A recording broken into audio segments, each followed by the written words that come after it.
Okay, let's get into it. We're doing a deep dive today on a very specific bit of kit. The Shinybow SB-3691. It's a 2x1 HDMI selector switch scaler. That's right.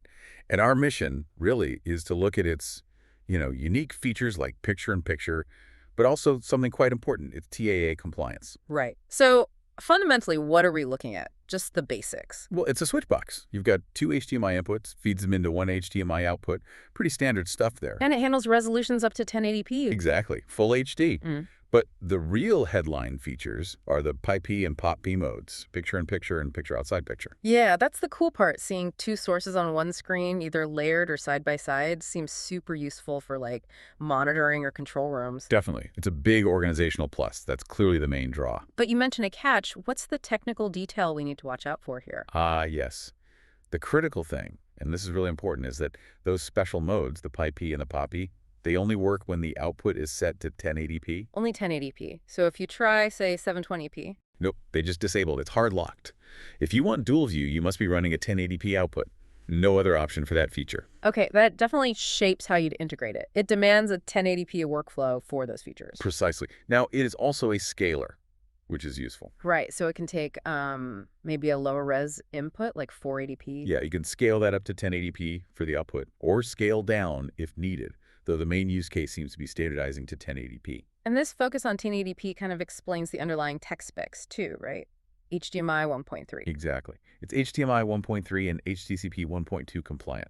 We're talking older standards here. Which means? Well, it means no 4K, no HDR, none of the newer bells and whistles. The data rate is capped at 4.95 gigabits per second, 165 megahertz bandwidth. So stability over features. That seems to be the philosophy, yes. For the kind of institutional buyer this targets, a known, stable, certified standard like HDMI 1.3 is often preferred over something newer, but maybe less proven in, say, secure environments. Okay, that makes sense. And how do you control this thing? It looks like more than just a simple remote. Oh, yeah. You've got options. There are push buttons right on the front panel. Looks like 16 of them, actually. 16? Wow, okay. Yep. Plus, a standard IR wireless remote operates at 38 kHz. And crucially, for integration, there's an RS-232 port. RS-232, right, for deeper system control. Exactly. And this brings us back to that TAA compliance point. It's a really big deal for this device. Explain that. What does TAA compliance actually mean here?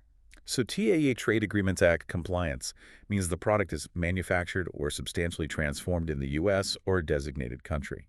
The upshot is that U.S. government agencies or resellers selling to the government can purchase it directly.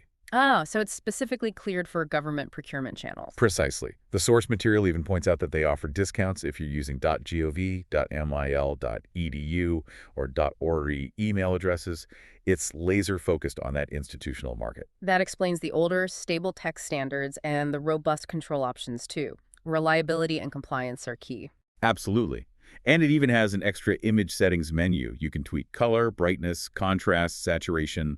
Again, granular control for specific needs. Now, the source mentioned the supplier, HDTV Supply, and their relationship with Shinybow. Yeah, apparently it's a long-standing relationship, CEO to CEO since 2002, and HDTV Supply is listed as a platinum-authorized reseller.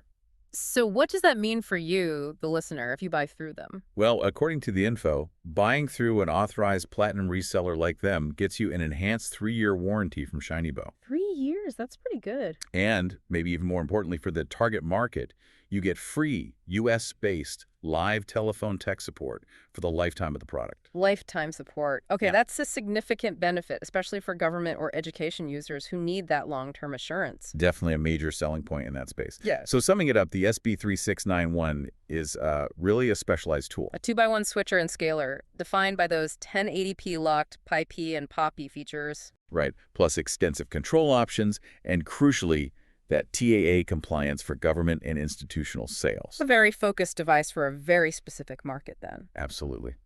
Which leads me to a final thought for you to ponder.